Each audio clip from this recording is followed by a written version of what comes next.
Hello there and welcome back. In this video we are going to take a look at a pretty cool Git alternative. So basically I was looking around to find some ways to use other tools than GitHub or GitLab, so CI/CD platforms, and I recently bumped into Gitness.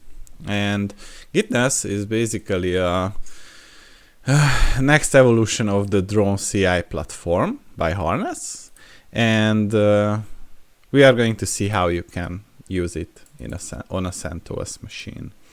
So we have to have Docker installed, and we use the Docker run -d -p 3000 map to 3000, and we are going to have a volume which is going to be, hold on, let me copy and paste it, the Docker socket, and we are going to have another which is the data, and we are going to name it as Gitness, and we would like to always restart it, and we will use the harness Gitness. Alright, so until this completes, I want to show you something interesting. So when I was trying to find the documentation for Gitness, if I go to google.com and try to find Gitness GitHub alternative or setup, it is going to show us everything but this site. And the funniest thing is that when you just look for Gitness, before this it gave me fitness results, which is interesting.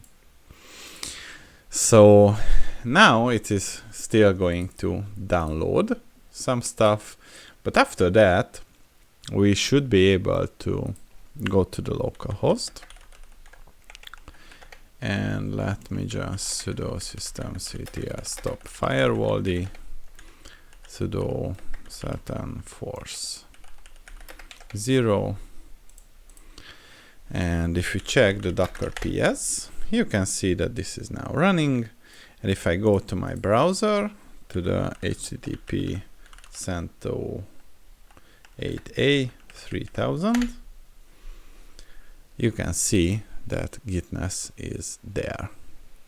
And basically we can use this sign up form, and the user ID is going to be reaper@gmail.com, and this is going to be the password, and sign up, and let's save it. This is not going to be needed anymore, and it's a pretty simple web interface. We can create a new project, but hold on, do we have like the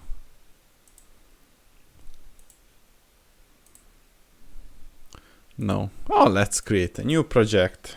Let's call this test. This is a test project, and create project. Inside this project we can create a repository. Let's call this test. This is a test repository. This is going to be a public one. We can even select a license and select a prepared gitignore file. Let's say that this is going to be a Python one, and create a readme file. And I think this is pretty decent. And we also have this setting page, and basically we have parameters and delete. We can add members to this.